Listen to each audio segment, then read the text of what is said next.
네, 여러분 안녕하세요. 반갑습니다. 우리 프라임 경찰학원에서 승진 형법 강의를 진행하고 있는 박정현 변호사고요.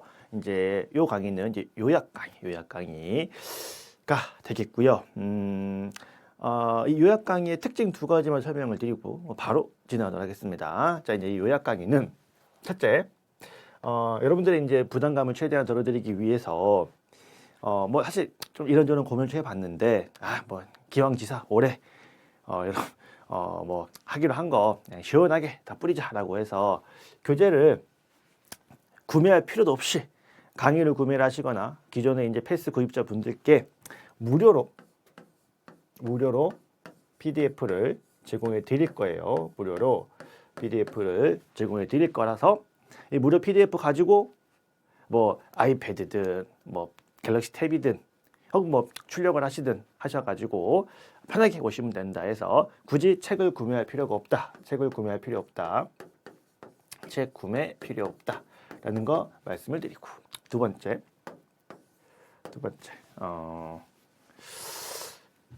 설명이 없는 강의예요. 무슨 말이냐? 여러분 이제 제 기본 강의, 기출 강의를 들으신 분들은 제가 굉장히 이제 이해를 중시하고 논리적인 연관성을 통해서 한번 머릿속에 팍 박아가지고 한번 이해하면 까먹지 않도록 하는 거를 추구하는 스타일인데 그러려면 어쨌든 시간이 좀 걸립니다. 근데 이제 지금 이 7월에 많은 분들께서 저한테 요청해 주시는 거는 충분히 이해합니다. 공부하느라 시간적 여유가 없다. 바쁘다. 앞에 커리어를 지금 못 따라왔는데 지금부터 어떻게 해야 되냐 등등등의 문의가 워낙 많았기 때문에 요약 강의는 뭐다? 설명이 없다. 설명 없다. 그냥 바로바로 뭐예요? 그냥 이거는 이거다. 이거는 이거다. 이거는 이거다라고 해서 여러분들이 이제 시험장에서 직관적으로 떠올 수 있도록 마지막 어쨌든 뭐 이게 여러분 전공법은 아닙니다만 그래도 이제 지금 단계에서 내년 1월 달 시험을 앞두고 소위 말하는 벼락치기로서 한번 여러분들이 시험 때 한번 노려볼 수 있도록 하는 강의예요. 그래서 정말 설명이 없어요. 그냥 여러분 그냥 그래서 여러분 요 수업은요. 뭐 PDF 쓰시는 분들은 이런 이렇게 뭐 이렇게 프로그램만 있으시면 되고 교재 쓰시는 분들은 뭐 출력하시는 분들은 형광펜 하나 들고 오시면 됩니다. 그래서 제가 그냥 쭉 수업이 여러분 이거는 이겁니다. 이거는 이겁니다. 이게 여기 수업이야. 여기 책 읽어주는 남자. 근데 이제 지금 단계에 어쩔 수가 없고요.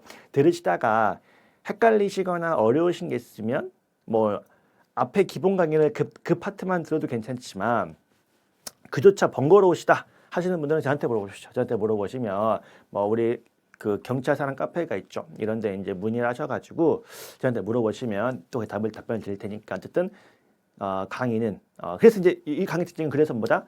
최대한 여러분들 양을 줄여드릴 거고 시간도 줄여드릴 겁니다. 그래서 최소한의 요약 강의로서 빠르게 진행을 할 거다라는 거 설명을 드리고 그 다음에 세 번째 1, 2, 3 1, 2, 3 사실 여러분 이거 전자실판이 좀 낯설어 가지고 제가 자, 세 번째는 한 90%는 판례만 계속 할 거예요. 강의 앞부분은 판례만 계속 할 거고 마지막 두 강 정도만 중요 이론 설명을 할 겁니다. 그래서 필요하신 분들은 앞에만 판례만 쭉 들으세요. 제가 지금 48, 32, 한 32강 정도로 생각을 하고 있는데 32강 중에 한 30강 정도는 쭉 판례만 할 거고요. 판례만 쭉 진도를 뽑을 거고 나머지 두 강 정도만 이론을 할 거라서 이런 체계 아래 이제 수업을 들으시면 되겠습니다. 자, OT 끝 바로 수업 들어갑시다. 요 강의 설명이 없는 강의라고 미리 말씀을 드렸습니다. 저도 별로 안 좋아요. 별로 안 할 수 없어. 막판 요약 강의는 이렇게 할 수밖에 없습니다. 가봅시다. 뭐 굳이 여러분들한테 목적 설명 안 드릴게요. 자, 들어갑시다. 자, 우리 형법의 기능에는 우리 일반 국민을 보호하는 보호적 기능이 있고 또 형벌권의 남용을 예방하기 위해서 피고인의 권리를 보장하는 기능이 있는데 이 보호적 기능과 보장적 기능은 뭐다? 상호 비례가 아니라 반비례다. 요거 이제 요 정도 서론 파트에 기억을 하시고 넘어갑시다. 그다음에 이제 제가 파트별로 뭐 2024년도 요거는 밑줄 긋지 마시고요. 제가 이렇게 칠판에 이렇게 하이라이트 치는 것들을 뭐 편한 대로 밑줄을 그으셔도 되고 뭐 현관판 칠하셔도 되고 편하게 하시면 됩니다. 근데 이거는 그냥 칠하지 마시고 제가 파트별 앞부분에 24년 최신 판례를 넣어놨어요. 해서 필요하신 분들은 최신 판례. 물론 제가 한 10월 달 정도에 최신 재판 강의를 무료로 해드리긴 할 거예요. 무료 재판 강의를 진행을 하긴 할 텐데 한 10월 내지는 11월 달에. 근데 이제 이건 이거고 아니면 지금 단계에서 올 상반기에 나온 최신 판례들은 이제 바로 진행을 하겠습니다. 자, 봅시다. 이 판례는 일본 판례는 좀 제법 의미가 있는 판례인 것 같아요. 통비법상 공개되지 아니한 타인 간의 대화를 불법 녹음 혹은 청취하는 것을 금지를 하고 있는데 우리가 이 불법 녹음의 대화가 녹음 시점에 실제 이루어지고 있는 대화를 의미하기 때문에 청취도 청취도 실제 이루어지는 대화를 녹음해야 불법 범죄가 되는 것이고요. 불법 범죄가 되는 것이고 이미 녹음된, 물론 이 녹음은 불법 녹음된 거야.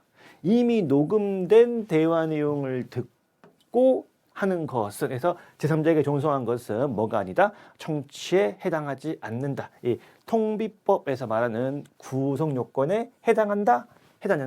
해당하지 않는다. 그래서 실시간으로 불법으로 들어야지 이미 불법 녹음된 걸 듣는 것은 뭐가 안 된다. 통비법 위반이 아니다 정도로 정리하시면 되겠고요. 2번 튜닝. 튜닝은 승인을 받아야 되는데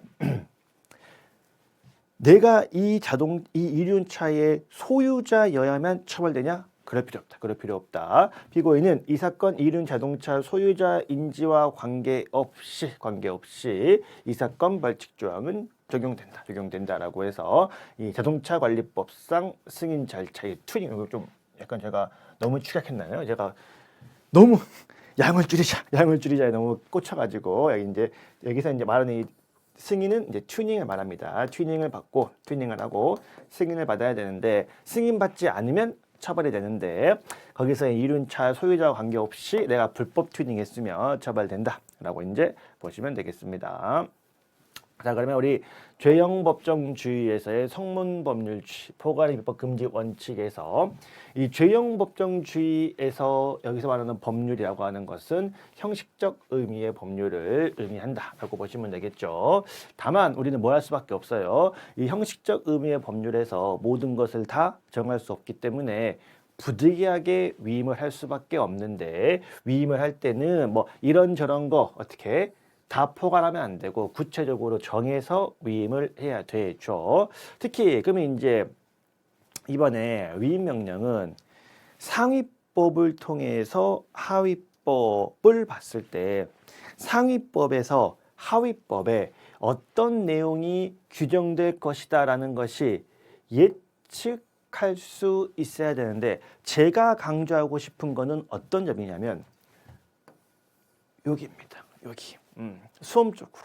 그러면 상위법을 봤을 때 하위법에 어떤 내용이 규정될지 최대한 많이 예측이 되면 좋겠지만 그러면은 그 상위법을 다져가야 될 거 아니야. 그 위임의 의미가 없죠. 그러니까 뭐 이 대강만 예측돼도 적법하다라고 이제 보시면 되겠고. 그다음에 이것도 봅시다.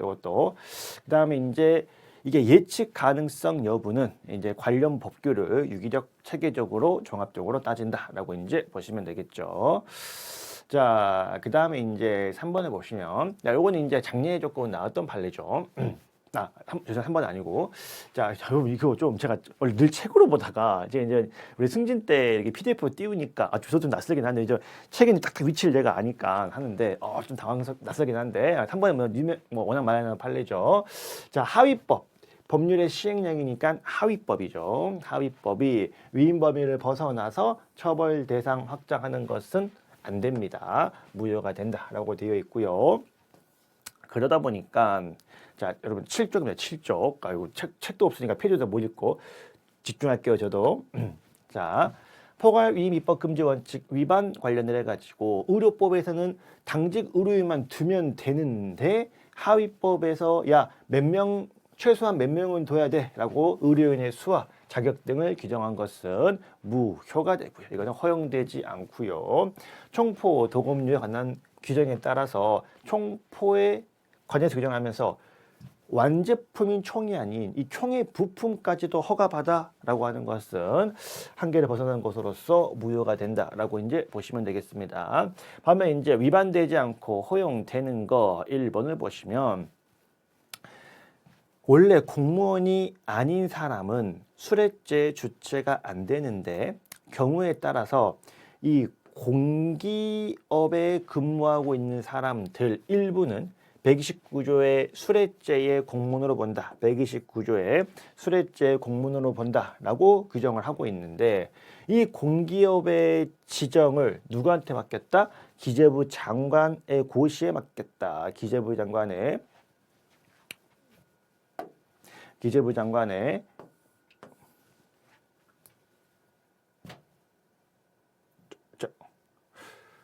밀렸다가 갑시다.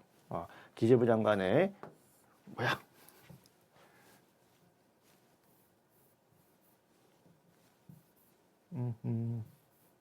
기재부 장관의 고시에 의하도록 한 거는 한계를 일탈한 것으로서 허용되지 않는다라고 보시면 되겠고요.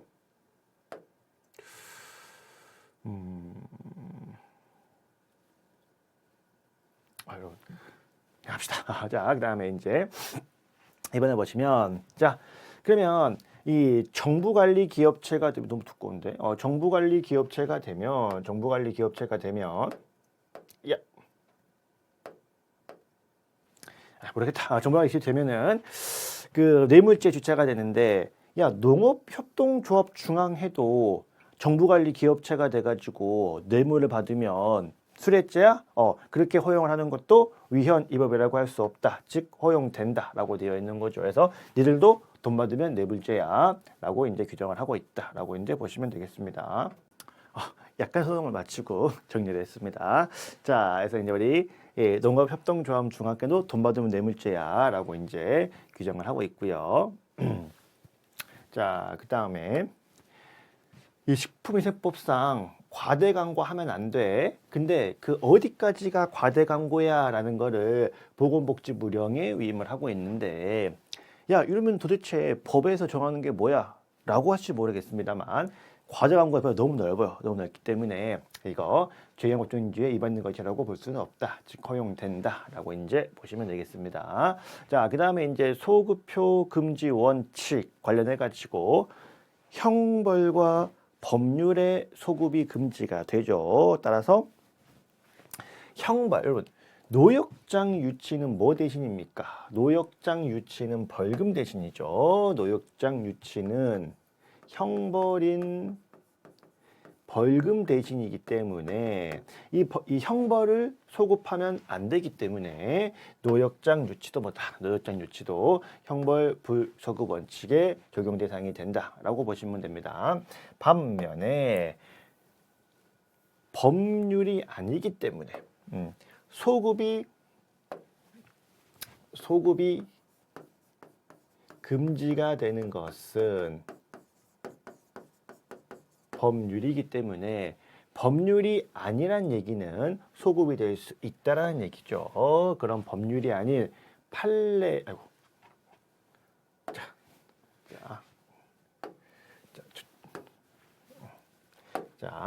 판례. 판례는 법률이 아니기 때문에 판례의 변경에 따라 새로운 판례죠. 확인된 내용에 따라 처벌한다고 해서 형벌 불소급 원칙에 반한다고 할 수 없다. 즉 소급이 된다.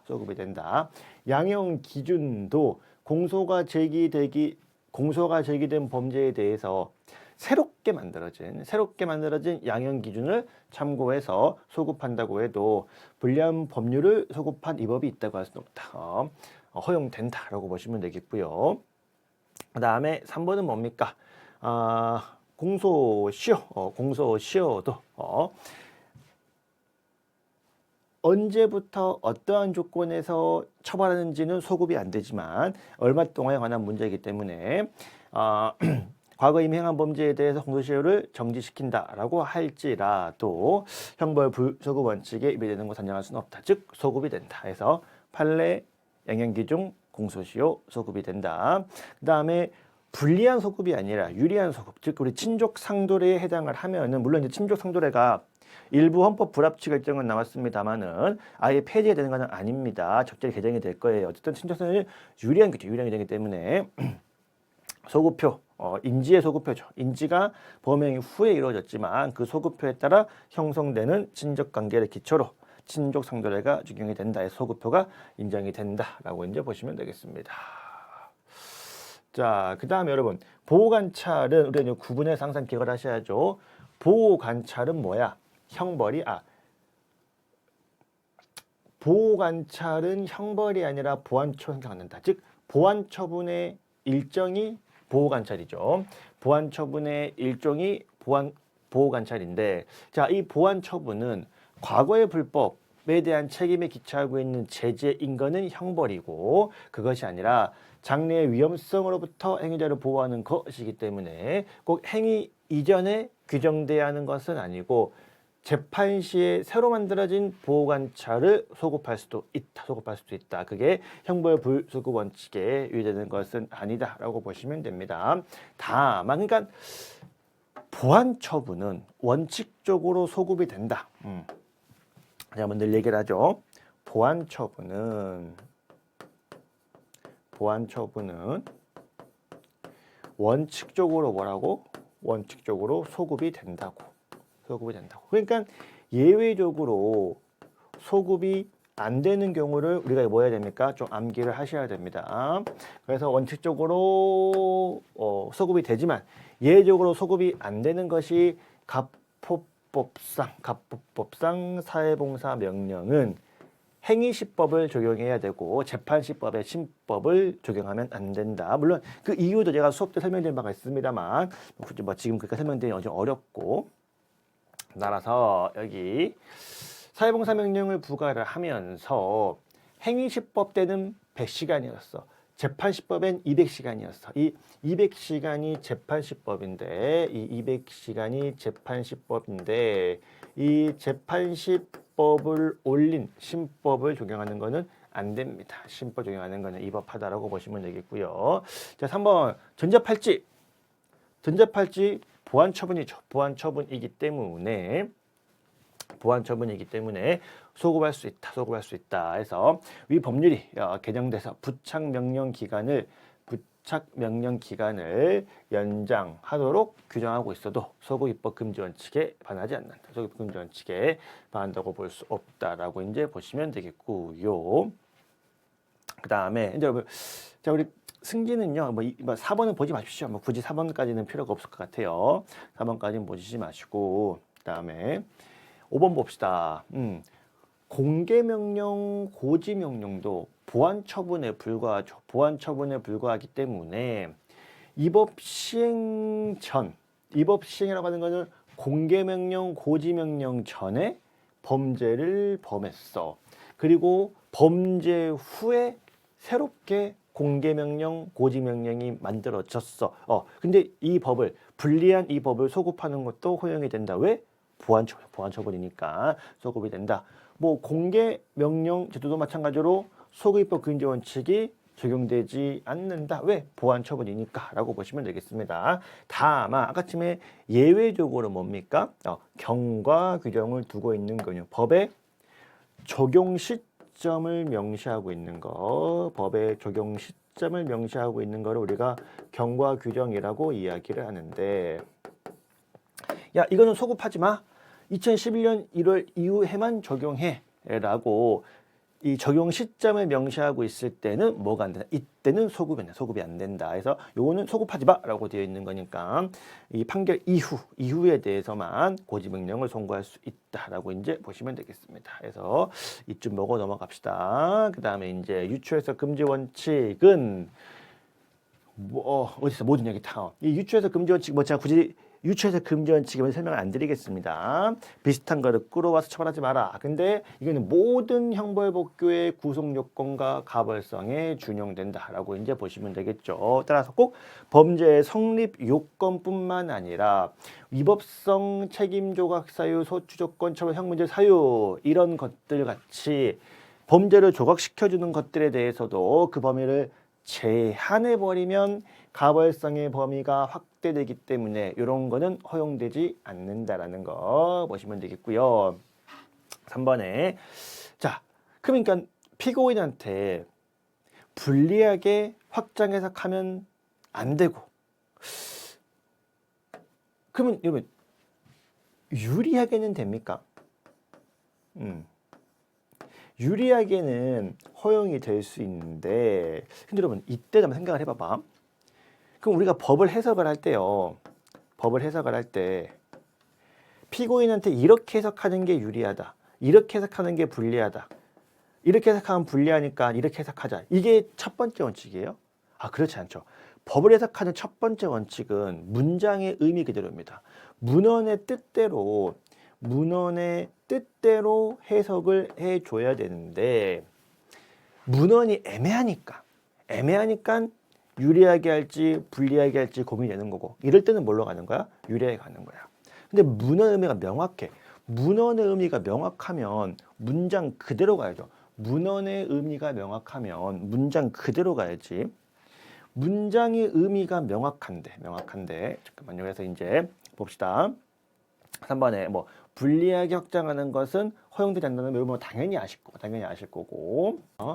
자, 일단 이 불리한 유추 해석은 허용되지 않고 이거네. 이제 이 행정법규일 때도 마찬가지로 불리한 유추 해석하면 안 되고요. 병점은 제가 설명드린 건 이 4번에 나오네요. 제가 이제 책으로 보다가 해서 자, 대신에 유리한 경우에는 유추 해석이 가능하기도 한데 문제는 뭐야? 문헌의 의미를 넘어서면서까지 무리하게 유리하게 하면은 원래 안 됩니다. 원래 안 되는 거고 근데 문헌을 뛰어넘어서까지 유리하게 할 때는 그렇게 하지 않으면 그 결과가 현저히 형평과 정의에 반하거나 심각한 불이익이 초래된다. 이럴 때만 예외적으로 허용되는 것이고 그렇지 않을 때는 문헌을 뛰어넘어서까지 유리하게 하는 것은 안 됩니다. 라고 이제 보시면 되겠습니다. 유추해석 금지 원칙이 위반되기 때문에 허용되지 않는 해석 관련해 가지고요. 반의사불벌죄에서 처벌을 희망한다는 처벌을 희망하지 않는다는 의사는 반드시 누가 해야 돼요? 피해자 본인이 직접 해야 되고 어디 있습니까? 성년 후견인. 이 성년 후견인이 대신 할 수는 없습니다. 따라서 반의사불벌죄에서 죄송해요. 밑줄을 그으실 때 여기 아니죠. 여기 아니고 반의사불벌죄에서 이 성년 후견인은 피해자를 대신해서 처벌을 희망하지 않는다는 의사표시를 할 수 있다, 할 수 없다? 할 수 없다. 할 수 없기 때문에 이 성년 후견인이 대신 합의를 할 수는 없다.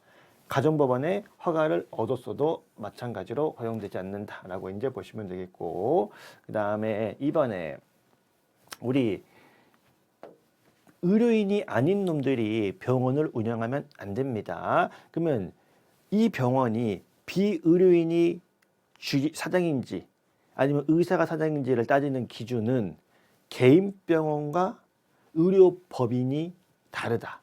개인병원과 의료법인이 다르다. 자, 여기서 만약에 이게 개인 명의로 개설된 의료기관이 비의료인이 대빵이다 라고 따지는 기준은 비의료인이 필요한 돈을 투자했고 의료인을 고용해서 개설을 했으면 이건 이제 적법한 의료기관인 것처럼 가장한 것일 뿐 실질적으로 비의료인이 운영한 병원이다. 즉 불법 병원이다.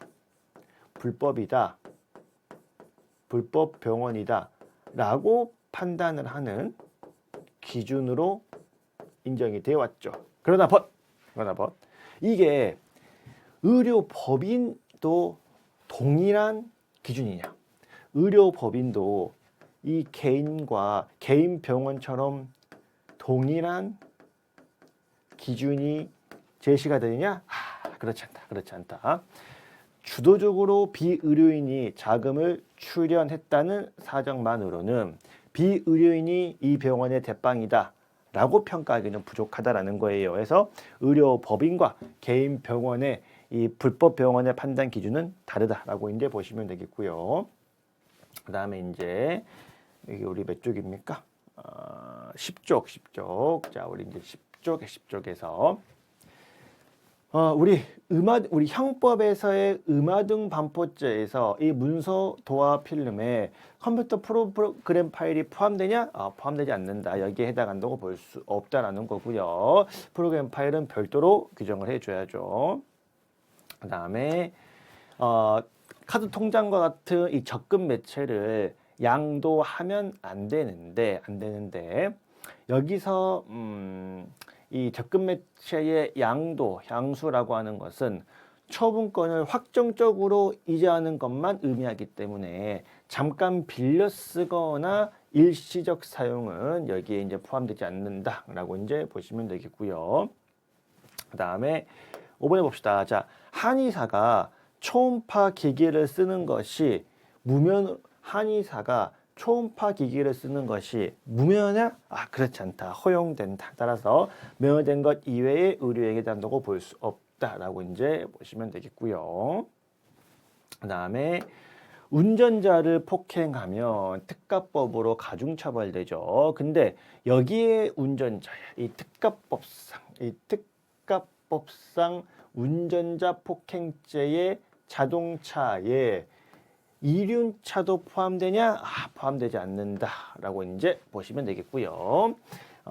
이 운전자 폭행죄 가중처벌죄 이륜차는 포함되지 않는다라고 이제 보시면 되겠고요. 그다음에 7번에 폐차 사실을 증명하는 서류를 부정 사용하면 처벌되는데 폐차를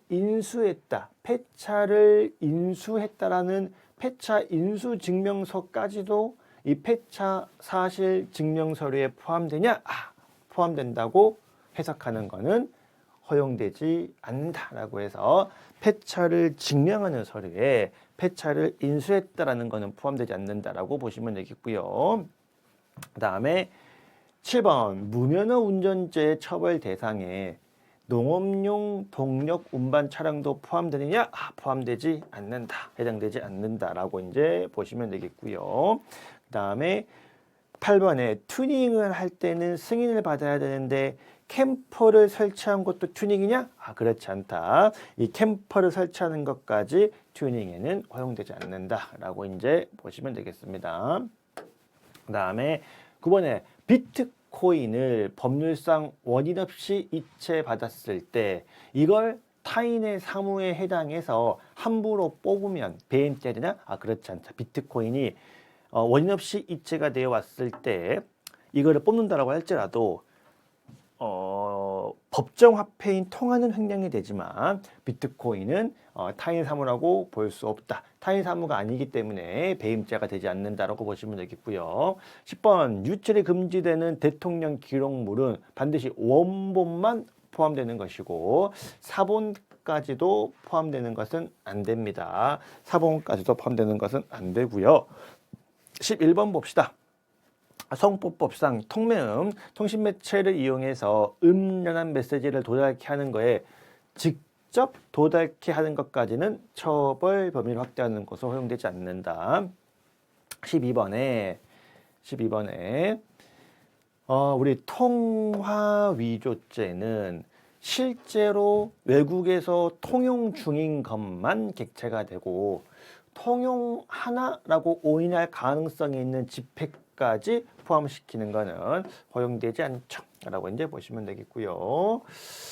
그 다음에 이제 우리 13번에 자 전자팔찌는 성폭력 범죄를 전과가 2번은 있어야 되는데 이 전과에 소년범일 때 소년보호 처분까지 포함시키는 것은 허용되지 않고요. 그 다음에 인터넷 게시 공간에 글을 삭제하지 않고 있다. 삭제하지 않고 그대로 둔 것도 국보법상 소지라고 볼 수는 없었고 15번에 애초에 운전면허를 받지 않은 것과 운전면허를 받았으나 그 효력이 정지된 경우는 서로 다른 개념이죠. 포함이 안 되기 때문에 포함된다고 해석할 수 없기 때문에 효력이 정지된 것을 이제 이것도 복잡하죠.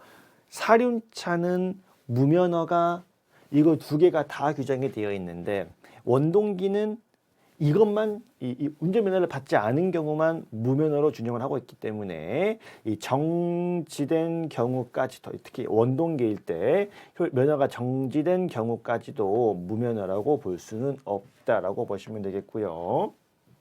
16번에 자 감청은 뭐예요? 감청은 실시간이죠. 실시간이기 때문에 이미 송수신이 완료된 것까지도 감청이라고 볼 수는 없다라고 보시면 되겠습니다. 그 다음에 17번에 우리 땅콩 회항 사건. 비행기의 항로를 무단 변경하는 것은 범죄가 되는데 대신에 이제 항로는 공중 일대를 말하고 지상의 항공기까지도 항로라고 해석하는 것은 문헌의 간을 벗어나기 때문에 허용되지 않는다라고 보시면 되겠고요. 18번에 공문서 혹은 공전자기록제에서 공문서, 공전자기록은 공무원일 때만 되는 것이고 공무원은 아니지만 공무와 관련된 일을 일부 대행한다라고 해서 이것까지 공무사라고 볼 수는 없다. 지하보존주에 반한다라고 이제 보시면 되겠고요.